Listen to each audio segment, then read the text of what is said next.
হ্যাঁ আমার উম্মত তুমি শুনে নাও, যখন তুমি বউ করে বাড়িতে নিয়ে এসেছো, তোমার স্ত্রীকে তুমি বাড়িতে নিয়ে এসেছো, তোমার প্রথম বাসর ঘর যেদিন হবে, বাসর রাত যেদিন হবে, তোমার বিবির কাছে যখন তুমি যাবে, তোমার বিবি বিছানে বসে আছে, তোমার জন্য রেডি হয়ে আছে। এবার যখন তুমি বিছানে যাবে, তোমার স্ত্রীকে তুমি সালাম দাও, বিবির পাঞ্জরে তুমি বসো। বিবির পাঞ্জরে বসা পর এই বিবির মাথার উপরকার কাপড়টা তুমি একটু হটিয়ে দাও, আর এই কপালের উপরে চুলগুলো আছে, এই চুলগুলা দুটা তিনটা পাঁচটা চুলগুলা এরকম ভাবে তুমি হাতে ধরে নাও, আর ধরে নেওয়ার পর একটা এখানে তুমি দোয়া পড়ো, আল্লাহুম্মা ইন্নী আসআলুকা খায়রাহা ওয়া খায়রা মা জাবালতা আলাইহি ওয়া আউযু বিকা মিন শাররিহা ওয়া শাররি মা জাবালতা আলাইহি। এই দোয়াটা পড়তে হবে। পড়েছি কি কেউ? জানি না, তা পড়বো কি? এবারে নবী বলেছেন, এবার তোমার বিবির সাথে তুমি যে মিলন করবে, তোমাকে এই টাইমে দোয়া পড়তে হবে। এবার দোয়া পড়লেন, ওরে সুবহানাল্লাহ, দোয়াটা আপনি পড়লেন, দোয়া পড়ার পর বিবির সাথে মিলন করলেন, আপনার শরীরটা নাপাক হয়ে গেল। আপনি যদি ওই শরীরে নামাজ পড়েন, নামাজ আপনার হবে না। ওই শরীর নিয়ে আপনি মসজিদের ভেতরে যেতে পারবেন না, ওই শরীর নিয়ে আপনি কোরআন মাজিদ ছুঁতে পারবেন না। কিন্তু হ্যাঁ, যদি কোনো ভাই যদি বলে আমি শরীরটা আমার নাপাক হয়ে আছে, খাওয়ার আমার দরকার আছে, ওযু করে আপনি খানা খাইতে পারেন। মায়েরা খালারা ভাত রান্না করবে, মায়েরা খালারা গোসল করতে পারেনি, মায়েরা খালারা ওযু করে ভাত রান্না করতে পারে। আল্লাহ নবীর জামানাতে রোজার মাস, নবীজি রোজা করবেন, বিবির সাথে মিলন করেছে, গোসল করব বলে ঘুমিয়ে গেছেন।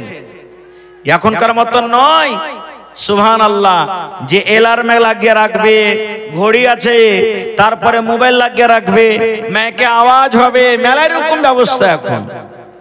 আল্লাহ রাসূলের জামানাতে নবীজি ঘুমিয়ে গেলেন, 1 ঘন্টা টাইম আছে, আধ ঘন্টার টাইম আছে, 20 মিনিট টাইম আছে, বারবার এলান হইতে আছে।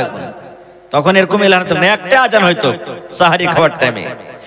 এমন টাইমে নবীজি জাগলেন, ওরে সুবহানাল্লাহ, এমন টাইমে নবীজি জাগতে পারলেন। যদি গোসল করতে যায়, সাহারি খাওয়া কিন্তু ছুটে যাবে, আর যদি সাহারি খেতে যায় তাহলে কিন্তু গোসল করা কিন্তু হবে না। এমন টাইমে নবীজি জাগলেন যে যদি গোসল করতে যায়, সাহারি খাওয়া হবে না, সাহারি যদি খায় গোসল করা হবে না। ওরে সুবহানাল্লাহ, এবারে নবীজি কি করলেন দেখেন, ওযু করলেন, ওযু করার পর সাহারি নবীজি খেয়ে নিলেন। সাহারি খাওয়ার পর এইবারে ফরজ গোসল করলেন, গোসল করার পর নবীজি ফজরের নামাজ আদায় করলেন। ভাই মুসলমান, বলার উদ্দেশ্য হলো যে মানুষের শরীরটা নাপাক হয়ে যায় বিবির সাথে যখন মিলন করে কিংবা স্বপ্নদোষ যখন হয়। এবার গোসল কি এমনি গোসল, জেল গেলাম, মাথাতে হড় হড় করে পানি ঢেলে দিলাম, গোসল হয়ে গেল? জি না রে মুসলমান, দয়ার নবী ফরজ গোসল কেমন করে করতে হবে নবীজি শিখিয়ে দিয়েছেন। গোসল করার তারিকা আছে। নদীতে ডুব দিয়ে দিলাম, গোসল হয়ে গেল না।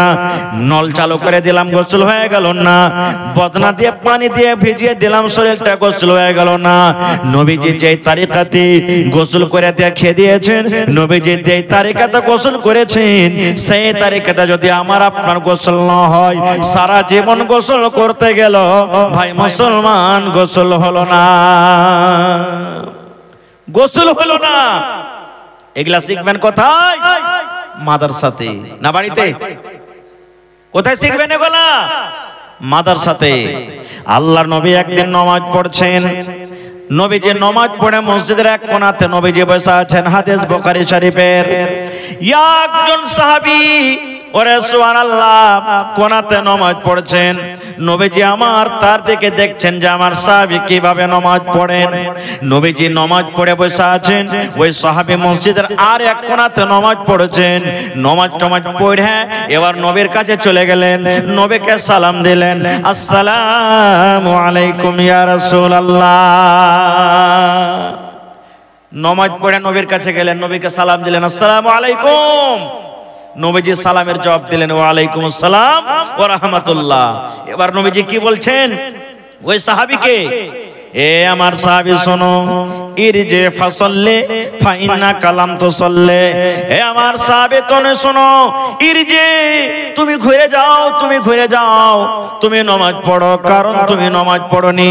ইরজে ফাসাল্লে ফাইন্না কালাম তো সল্লে, তুমি যাও তাড়াতাড়ি করে আগে নামাজ পড়ো, কারণ তুমি নামাজ পড়নি। কিন্তু নবীজি দেখলেন সে সাহাবীকে যে নামাজ পড়ে এসে আমাকে কি করলেন, সালাম দিলেন নাকি? নবীজি দেখলেন তাকে নামাজ পড়তে, সেই সাহাবী নামাজ পড়ে সালাম দিলেন নবীকে। এবার নবীজি সালামের জবাব দিয়ে বলছেন, তুমি যাও নামাজ পড়ো, তুমি নামাজ পড়োনি। কি বললেন? নামাজ। এই কথাটা বললেন না যে তুমি নামাজ পড়ো, তোমার নামাজ পড়া হয়নি, এ কথা বললেন না। কি বললেন? তুমি নামাজই পড়োনি, তুমি নামাজ পড়ো। নামাজ পড়া হয়নি আর নামাজ পড়েনি, পার্থক্য আছে না নেই? বলেন, পার্থক্য আছে না নেই? সেই সাহাবী চলে গেলেন, নামাজ পড়লেন। আবার নবীজি আমার দেখছেন আমার সাহাবী কিভাবে নামাজ পড়ছেন, আবার দ্বিতীয়বার নামাজ পড়লেন। নামাজ পড়ার পর সেই নবীজিকে সালাম দিলেন, আসসালামু আলাইকুম, নবীজি জবাব দিলেন। এবার নবীজি আবার বলছেন, ওরে আমার সাহাবী তুমি ঘুরে যাও, নামাজ পড়ো, ফাইন্না কালাম তো সল্লে, তুমি নামাজ পড়োনি।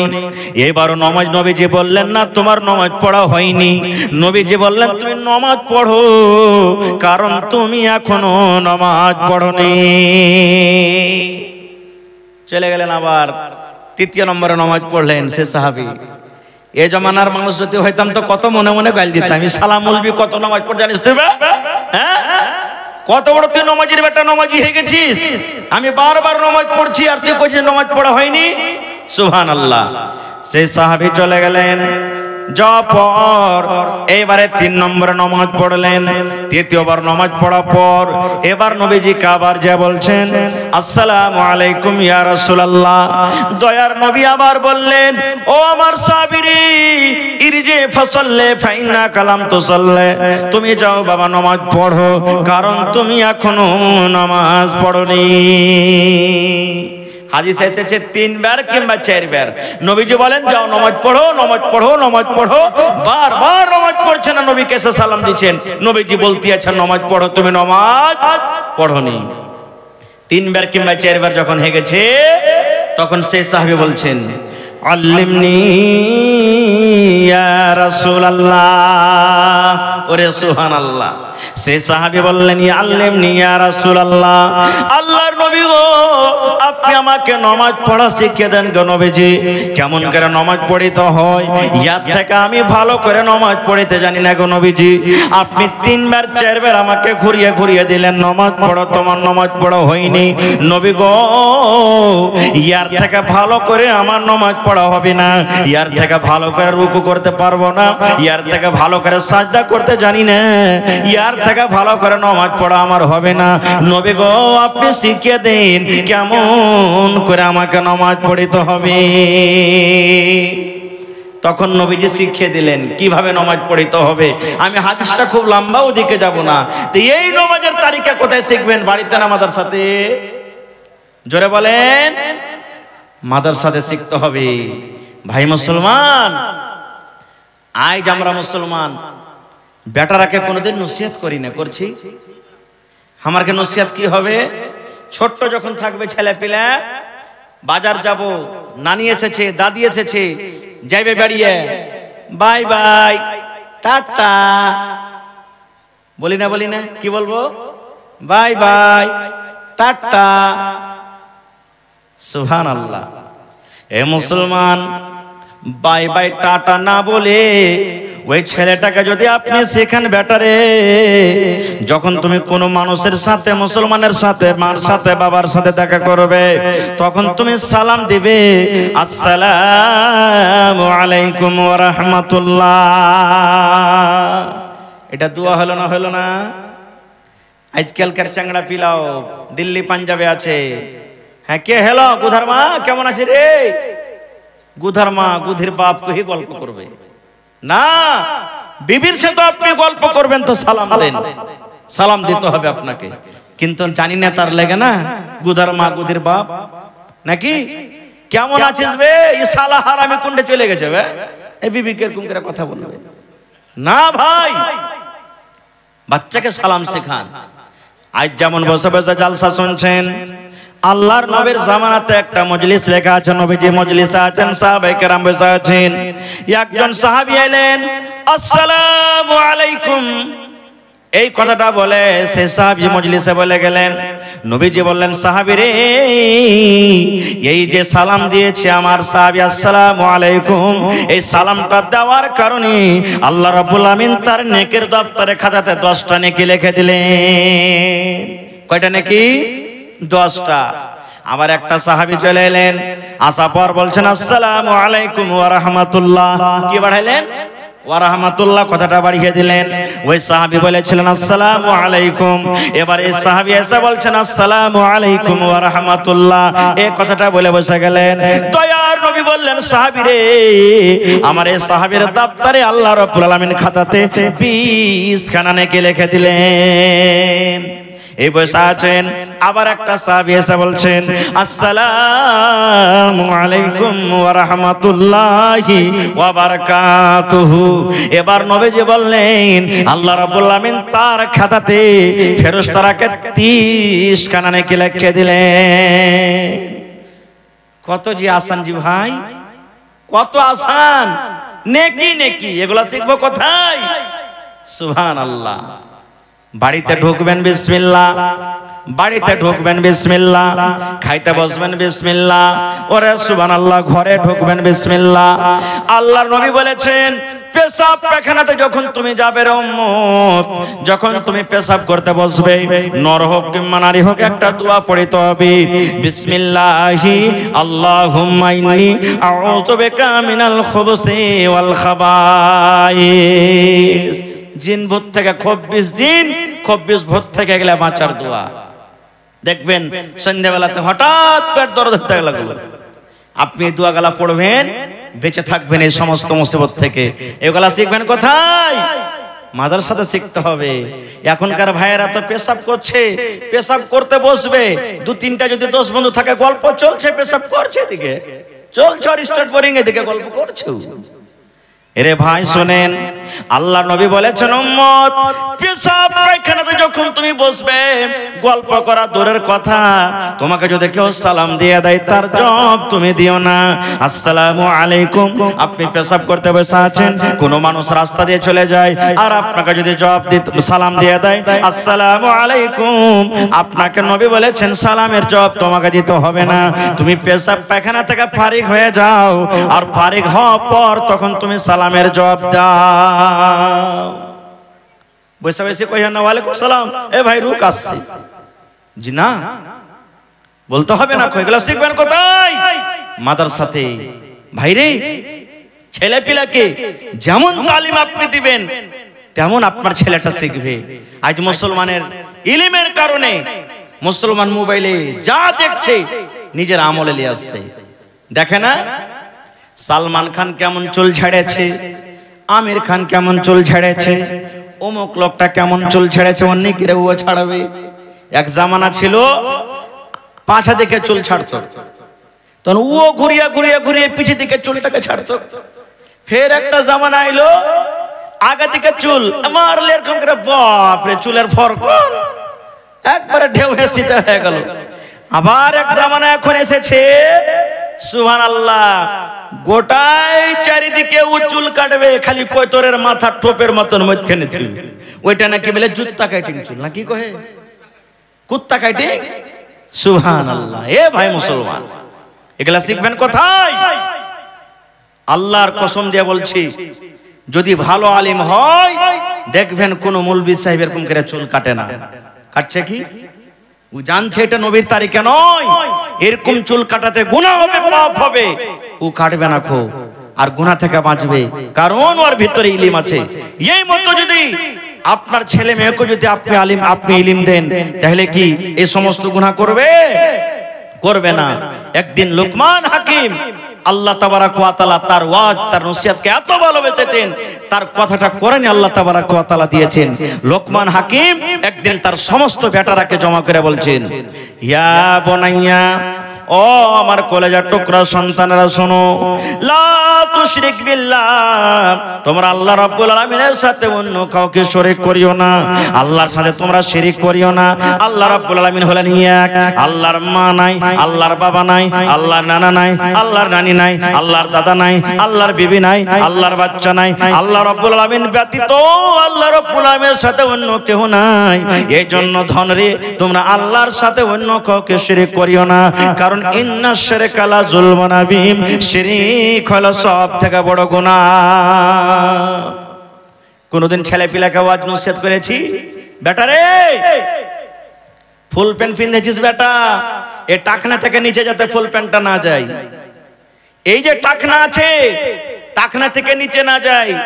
বেটিকে বলেছি, বেটি রে তুই লোক ভালো করে কাপড় পিনে থাকবি, পায়জামা সালোয়ার জাম্পার পিনে থাকবি বেটি, যাতে তোর এই টাকনাটা কোনোদিন উদাম না হয়। কি হবে? আল্লাহর নবী বলেছেন, হ্যাঁ আমার উম্মত তোমরা শুনে নাও, যদি টাকনা থেকে নিচে তোমার লুঙ্গি পায়জামা চলে যায়, তাহলে ওই জায়গাটা কিয়ামতের দিন জাহান্নামের আগুনে জ্বলবে, পুড়বে। সুবহানাল্লাহ। এখন দেখেন 100টার মধ্যে 95টা আমার নওজোয়ান ভাইরা ফুল প্যান্ট জিন্স পিনবে, একবারে চাপ্পাল পর্যন্ত তার ফুল প্যান্ট সেটে যাবে। ভাইরে জেনে রাখেন নবীর হাদিস, এই জায়গাটা আপনার কিয়ামতের দিন আগুনে জ্বলবে, আগুনে জ্বলবে। এটা হাদিসের কথা। শিখবেন কোথায়? এই মাদ্রাসাতে শিখতে হবে ভাই আপনাকে। এই মাদ্রাসার দরকার আছে। মাদ্রাসা একটা এমন জিনিস, আজ থেকে মোটামুটি 10 বছর 15 বছর 20 বছর আগে যখন আমাদের এলাকাতে বিজলি ছিল না, কত পেরেশানি নাকি। লাইন যখন আইলো তো টাইমে টাইমে ঘুষ করে কাটে, ঘুষ করে ঠাকে, কত মন খারাপ। দোয়া করছিলেন আপনারাও, আল্লাহ হয় জাগালিতে কিংবা কাপড়টিতে যদি একটা পাওয়ার হাউস গলা বসত তো কত ভালো হইতো। আজ জাগালিতে পাওয়ার হাউস বেঁচে গেছে, কত সুবিধা হয়েছে, হয়নি? হয়েছে না হয়নি? এই মাদ্রাসা হলো একটা পাওয়ার হাউস। মাদ্রাসা হলো কি? Power house. আজ আপনার গ্রামে জালসা, জার্নিটার চলছে, বিনা তেলে চলছে না তেলে? জোরে বলেন। জার্নিটার না থাকতে গেলে এই পিন্ডালটা আজ আলো হয়তো ভাই, আলো হয়তো। গ্রামকে যদি রোশন করতে চাহেন, গ্রামের নামকে যদি উঁচা করতে চাহেন, আল্লাহ আল্লাহ রসুলকে যদি চিনতে চাহেন, মাদ্রাসার দরকার আছে। একটা ঘটনা বলি, দুনিয়াবি ঘটনা। সুবহানাল্লাহ। ইলম কোনটাই কমি নাই ভাই। আপনি ছেলেকে মাস্টার করেন, ছেলেকে ডাক্তার করেন, ছেলেকে ইঞ্জিনিয়ার করেন, ছেলেকে প্রফেসর করেন, কিন্তু সব থেকে আগে ছেলেকে দ্বীনি তালিম দিতে হবে ভাই। আপনাকে দ্বীনি তালিম দিতে হবে। প্রথমে দিন, তারপরে দুনিয়া। ভাই মুসলমান, এক এমবিবিএস ডাক্তার, বড় ডাক্তার, নাম করা এমডি ডাক্তার, বাপ মারা গেছে শুনে বাপের জানাজাতে এসেছে। মৌলানা সাহেব, ইমাম সাহেব ডাক্তার সাহেবকে আগা থেকে ডাকলেন, ডাক্তার সাহেব আপনি তো হুঁশিয়ার মানুষ, পড়ালেখা মানুষ, এমবিবিএস এমডি, আপনি ডাক্তার, তো আপনার হক বনছে যে আপনি আপনার বাপের জানাজাটা পড়িয়ে দেন আপনি।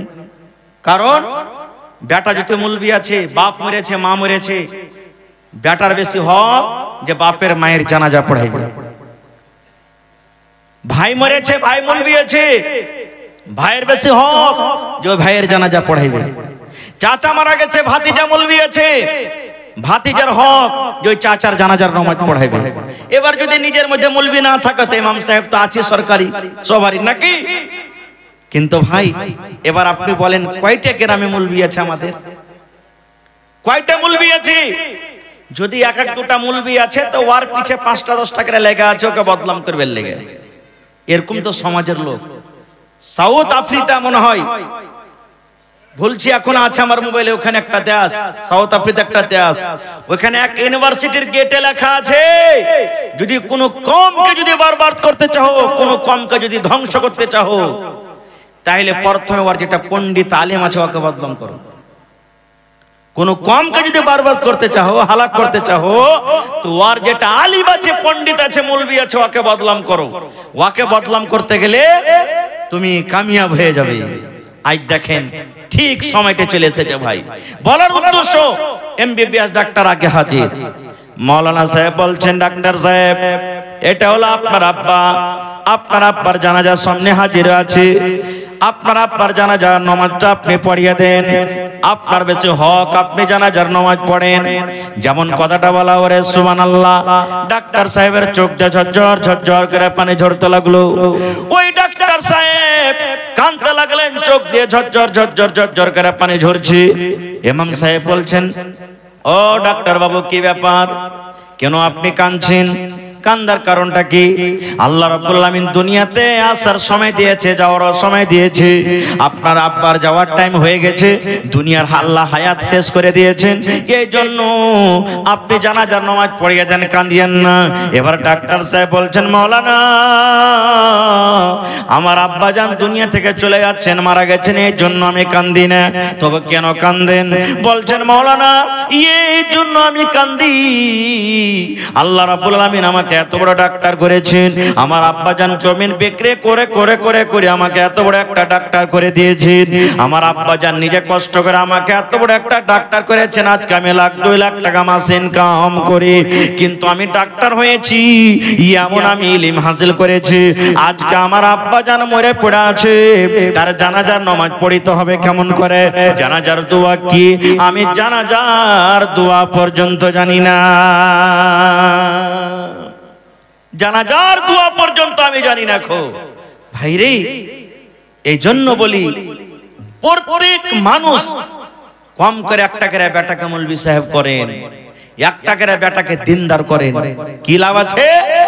আল্লাহর নবী বলেছেন, ইজামা তাল ইনসান, মানুষ যখন মরে যাবে সমস্ত আমল তার বন্ধ হয়ে যাবে। নামাজ পড়েছিলেন দুনিয়াতে, মরে গেলেন নামাজের নেকি শেষ। রোজা রাখছিলেন, মরে গেলেন, বন্ধ হয়ে গেল। দুনিয়ার সমস্ত আমল বন্ধ হয়ে যাবে, কিন্তু নবীজি 1400 বছর আগে এলেন করেছেন উম্মতরে, ইল্লা মিন সালাসা, 3টা আমল এমন আছে তুমি কবরে চলে যাবে, কবরের ভিতরে তোমার জায়গা হয়ে যাবে, মরার পর সে আমল গলে কিন্তু বন্ধ হবে না। একটা তার মধ্যে হলো সাদকায়ে জারিয়া। সাদকায়ে জারিয়া কাকে বলে? এই যে আপনি আজকে মাদ্রাসা বানাতে বসেছেন, একটা মাদ্রাসা হবে, ওরে সুবহানাল্লাহ, মাদ্রাসা বনে যাবে, ছেলেরা কোরআন পড়বে, মেয়েরা কোরআন পড়বে, ওই মাদ্রাসা আপনার আবাদ হবে, মাদ্রাসা চলবে।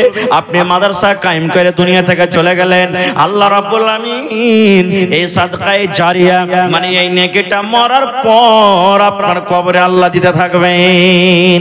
একটা হলো নেককার সন্তান, বেটা হোক কিংবা বেটি হোক, ওরে আল্লাহ আপনি দুনিয়া থেকে চলে গেলেন, আপনার ওই নেককার বেটা বেটি আল্লাহ রাব্বুল আলামিনের দরবারে যদি দোয়া করে, রব্বির হামহুমা কামা রব্বায়ানি সগীরা, রব্বির হামহুমা কামা রব্বায়ানি সগীরা, এটা হলো মা বাবার জন্য দোয়া। মা বাবার জন্য দোয়া করবেন, রব্বির হামহুমা কামা রব্বায়ানি সগীরা। আর অন্যান্য দোয়া আছে। এই মুসলমান, আপনি যদি আল্লাহর দরবারে আল্লাহকে বলেন, রব্বুল আলামিন মা বাপ কবরে চলে গেছেন কিংবা দুনিয়াতে বেছেন, আল্লাহ জি আল্লাহ আমার জন্য আমার মা বাপ কত কষ্ট করেছে, আল্লাহ আজকে আমার মা দুনিয়াতে নেই, আব্বা নাই, কবরে চলে গেছে, জানি না রে মাওলা মা বাপ কবরে কি হালাতে আছে। আল্লাহ তোমার নবী বলেছেন, নেককার বেটা বেটিরা যদি মা বাবার জন্য দোয়া করে, আল্লাহ রাব্বুল আলামিন তার দোয়াটাকে কবরে পৌঁছে দেন। আল্লাহ নিয়াতে তোমার দরবারে দোয়া করছি, আল্লাহ আমার মা বাবার জানা অজানা, সাগীরা কাবীরা জাহিরা বাতেনা জীবনের যত গুনাহ আছে আল্লাহ তুমি মাফ করে দাও। আল্লাহ তার কবরে তুমি জান্নাতের বিছানা দিয়ে দাও। এই দোয়া যদি আপনি করেন, আল্লাহ তাবারাক ওয়া তাআলা আপনার এই দোয়াটাকে মা বাবার কবরে আল্লাহ পৌঁছে দিবেন। ভাই মুসলমান, বলার মেলায় কথা আছে ভাইরে, শেষ কথা, ইলম জরুরি আছে। ইলম বিনা মানুষের জীবনটা আধুরা, ইলম বিনা মানুষের জীবন একবারে আধুরা। আল্লাহ রাসূল বলেছেন, রাত আর দিন কি সমান? রাত দিন সমান যে ভাই, জোরে বলেন, রাত আর দিন কি বরাবর? দিনের বেলাতে লাইটলে হাঁটেন না রাতের বেলাতে? রাতের বেলাতে। এই মতো রাত আর দিন যেমন বরাবর হতে পারে না, এই মতো যারা জানে আর যারা জানে না কোনোদিন সমান হইতে পারে না, কোনদিন সমান হইতে পারে না। ভাই মুসলমান, মানুষরা বলে বেটিকে পড়িয়ে লিখছে কি করবো রে, আজ সুবহানাল্লাহ ছোট ছোট বেটি ছেলেগুলা কত সুন্দর তাকরীর করলে। ভাই এই ছেলে একটা বেটাকে যদি আপনি পড়ান, একটাই লোককে পড়াইলেন, একটা বেটাকে পড়ান, একটাই লোককে পড়াইলেন, আর একটা যদি বেটিকে পড়ান তো একটা পরিবারকে আপনি পড়াইলেন। কেন?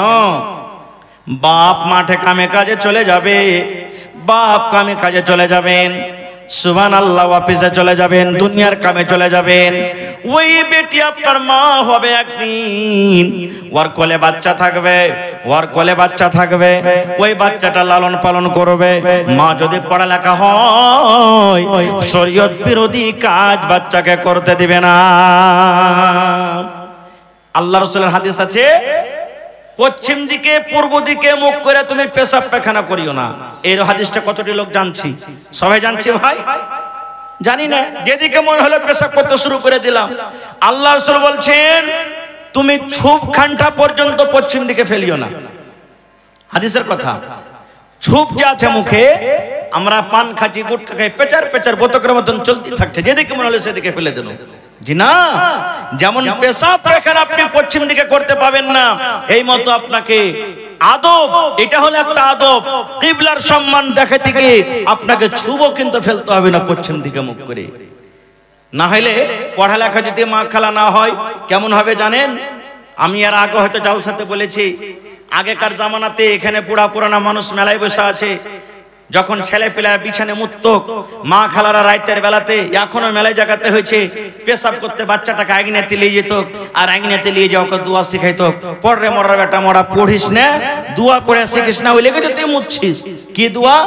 এক বাত্তা, দু বাত্তা, তিন বাত্তা, ঘর সত্তা বাহির মত্তা শিখাতো না ভাই গিলা? ছেলেটা পড়বে না, মর তো ঠেন, মররে বেটা মর, পড়বি না তুই, বিছানা কেন মুতছিস? এক বাত্তা, দু বাত্তা, তিন বাত্তা, ঘর সত্তা বাহির মত্তা। আচ্ছা কহেন তো এটা কি কোনো হাদিসের কিতাবে লেখা আছে? মাওলানা জিজ্ঞাসা করেন তো। ওরে সুবহানাল্লাহ, ওই মা যদি পড়ালেখা হতো, মা যদি ইলম শিখতো, মার ভিতরে যদি জ্ঞান থাকতো, মা এক বাত্তা দু বাত্তা বেটারাকে শেখাতো না। মা বলতেন বেটারে, আল্লাহর নবীর হাদিস আছে রে বেটা, দয়ার নবী বলেছেন যখন তুমি পেশাব পায়খানাতে বসবে তখন এই দোয়াটা পড়বে, বিসমিল্লাহি আল্লাহুম্মা ইন্নী আউযু বিকা মিনাল খুবুসি ওয়াল খাবায়েস। এই দোয়াটা মা শেখাইতো, এই জন্য বেটিরাকে শেখাইতে হবে। এক কবি বলছেন, औरत घोइटा कुढ़ाएगी फिर भी पढ़ने जाएगी। औरत लड़की घोइटा कुढ़ाएगी फिर भी पढ़ने जाएगी। बेटी छेले घूठा कुढ़ाइबे, बेटी छेले झाड़ दिबे, बेटी छेले गोबर तुलबे, बेटी छेले दुनियार काम करबे किन्तु पढ़ितो जाबे। মেলায় মানুষ কয় পড়িয়ে লেখে কি করবে অত বেটি রাখবে, এই তো লোকের বাড়িতে যায় কি করবে, রুটি বানাবে, ভাত রান্না করবে, এই করবে ওই করবে, বেটি ছেলেকে ফের কত পড়ায়। সুবহানাল্লাহ।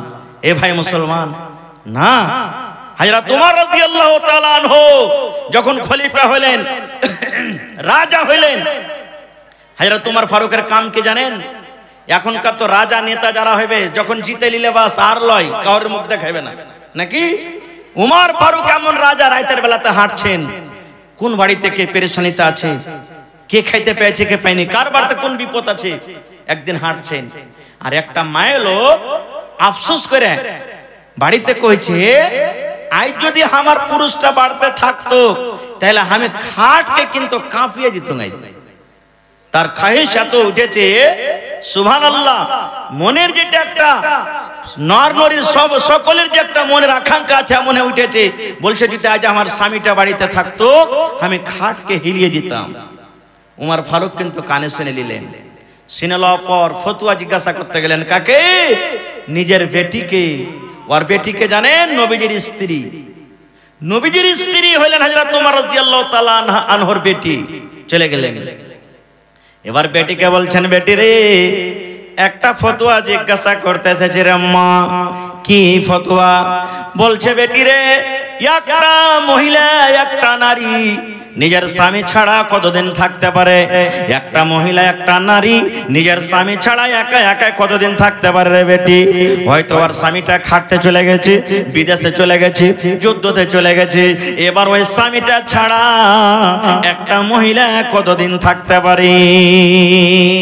এবার ফতোয়া দিয়ে দিলেন, স্বামী গো, আব্বা গো, একটা বিহাদারি মেয়ে ছেলে 3 মাস কিংবা 4 মাস নিজের স্বামী ছাড়া আলাদা থাকতে পারে। যেমনই কথাটা শোনাম, এবার হাজরাত তোমার রাদিয়াল্লাহু তাআলা আনহু খবর নিলেন তার স্বামীটার বাড়ি ছাড়া কতদিন হইল, না তো ঠিক এতদিন হয়ে গেল। তাড়াতাড়ি করে হাজরাত তোমার রাদিয়াল্লাহু তাআলা আনহু চিঠি লিখে পাঠিয়ে দিলেন, ও আল্লাহর নবীর বীর মুজাহিদেরা শোনো রে, ও আমার বন্ধুরা তোমরা শোনো, যার বাড়ি ছাড়া 3 মাস 4 মাস হয়েছে, তোমরা তাড়াতাড়ি করে বাড়ির দিকে তোমরা রওনা হয়ে যাও, বাড়ির দিকে তোমরা রওনা হয়ে যাও। ভাইরে, বলার উদ্দেশ্য হলো, যদি এই বেটি যদি না পড়তো তাহলে ফতোয়া দিতে পারতো? ভাই পারতো কি? জীবনে পারতো না। খুব আল্লাহর নবী একদিন বসে আছেন, নবীজির স্ত্রী নবীর পাঞ্জরে বসে আছেন। একজন মহিলা এসে নবীকে প্রশ্ন করছেন, ইয়া রাসূলুল্লাহ, মায়ের লোকের যদি স্বপ্ন দোষ হয় তাহলে কি তাকে গোসল করতে হবে? কি বলছেন? মায়ের লোকের যদি স্বপ্ন দোষ হয় তাকে কি গোসল করতে হবে? রাসূল বললেন, জি হ্যাঁ, যদি মহিলাদের যদি স্বপ্ন দোষের পর দেখে যদি কোনো ভিজে বা কাপড় ভিজে থাকে তাহলে কিন্তু গোসল করতে হবে। লম্বা হাদিস। ভাইরে, মাওলানা চলে এসেছেন, শেষ কথা, মাদ্রাসা চালান ভাই। এই মাদ্রাসা মসজিদ একটা এমন জিনিস, ইয়াকার কোনো মানুষের ক্ষমতা নেই যে চালাইতে পারবে। আমার ভাই হোসেন সাহেব ধন্যবাদ জানাই, এত বড় মাদ্রাসা খোলার ইরাদা করেছে। ভাইরে, এটা একটা খুব বড় হাতিয়ার, বড় সম্পদ, বড় দৌলত। মাদ্রাসা একটা খুব জরুরি আছে আপনার গ্রামে, এই জন্য মাদ্রাসা একটা দরকার আছে। মাদ্রাসা চালাইতে গেলে বিনা টাকাতে চলবে না, যেমন জার্নিটার বিনা তেলে চলে না, মাদ্রাসা চালাইতে গেলে বিনা টাকাতে মাদ্রাসা চলবে না। মাদ্রাসার ঘর বানাইতে হবে, মাদ্রাসাতে মাটি ভরতে হবে, মাদ্রাসাতে কুরসি লাগবে, মুলবিকে বেতন লাগবে, বেঞ্চ লাগবে, টেবিল লাগবে, বিভিন্ন রকমের খরচ আছে ভাই। দেখি এই জন্য আজকে এই মাদ্রাসার জন্য কোনো ভাই এমন আছেন 1 কাঠা জমিন দান করতে পারবেন? 1 কাঠা জমিন দান করতে পারবেন? দেখি কোন আল্লাহর বান্দা আছেন মাদ্রাসার জন্য? মাদ্রাসাটা আপনার যেখানে আছে আশেপাশে থাকলে আপনি লাগিয়ে দেন, আর যদি না থাকে মাঠে ময়দানে কোনো জায়গাতে আছে বিক্রি করেন, আর বিক্রি করে মাওলানা যা টাকা হবে আমি মাদ্রাসাতে লাগিয়ে দেব। আছেন কোন আল্লাহর বান্দা? 1 কাঠা না পারবেন 1 ডিসমিল? দেখি কোন আল্লাহর বান্দা একটা কেউ এমন আছে 10,000 টাকা একটা লোক দান করতে পারবেন এই মাদ্রাসার জন্য? দেখি কোন আল্লাহর বান্দা এমন আছেন 2, 4, 5টা 5,000 টাকা একটা কেউ কোন আল্লাহর বান্দা দান করতে পারবেন? ভাইরে, আমি বেশি সময় নেব না, আমার মেহমানে কেরাম হাজির হয়ে গেছেন, খুব লম্বা বড় সফর করে এসেছেন, তাদেরকে শুনতে হবে। 10 মিনিটের মধ্যে 5 মিনিটের মধ্যে আপনাদের মূল্যবান দান দেখি যেটা যা নিয়ত করে এসেছেন আল্লাহর রাস্তে চট চট চট চট চট করে আমার হাতে দিয়ে দেন, আমি দোয়া দেব, আপনাদের কাছ থেকে দোয়া নেব, এখান থেকে বিদায় হয়ে চলে যাব। দেখি আল্লাহর রাস্তে কেউ আসেন তো? একটা লোক 10,000 টাকা 1 কাঠা জমিনের আমি আবদার করেছি, মেলায় জালসাতে জমিন পাওয়া গেছে, মসজিদের জন্য, মাদ্রাসার জন্য, বিভিন্ন জায়গাতে পাওয়া গেছে। আজকে দেখি আপনার মাঠে ময়দানে কোন জায়গাতে আছে, মাঠে হোক, ডিহি বাড়ি হোক, রোডের কান্নাতে হোক, চষতে হোক, যেখানে হোক, আপনি 1 কাঠা জমিন আপনি দান করেন, আল্লাহ তাবারাক ওয়া তাআলা আপনার সাদকায়ে জারিয়া হিসাবে আপনার দানকে কবুল করবেন। আসেন দেখি কোন আল্লাহর বান্দা আছেন 1 কাঠা জমিন, আর একটা লোক 10,000 টাকা, একটা লোক 5,000 টাকা, এবং আসেন দেখি 50টা লোক 1,000 1,000 2,000 1,000 2,000 করে। মা খালারাকে বলবো, এ আমার মায়েরা খালারা, নাকের কানের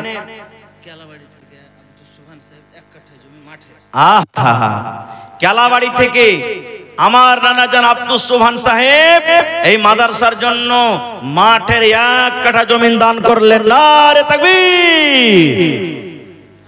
আপনার মুখে খাইনি টেনে ভরা আছে নাকি ভাই? হায় আল্লাহ, এত বড় কুরবানি 1 কাঠা জমিন দিয়ে দেওয়া মামুলি কথা রে ভাই। আল্লাহুস সামাদ। আল্লাহর নবীর জামানাতে সাহাবায়ে কেরাম জমিন দিয়েছেন, উট দিয়েছেন, বকরি দান করেছেন, গম, খাজুর, বিভিন্ন রকমের দান করেছেন। আবদার জানালাম, আল্লাহ তাবারাক ওয়া তাআলা আমার নানা জান আব্দুল সুবহান সাহেবের মুকদ্দারে লিখেছেন 1 কাঠা জমিন দান করে দিলেন। নারে তাকবীর! জোড়া কেউ হবে না?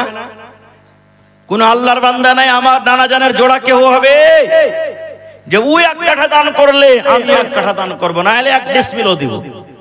দেখি কোন আল্লাহর বান্দা আছেন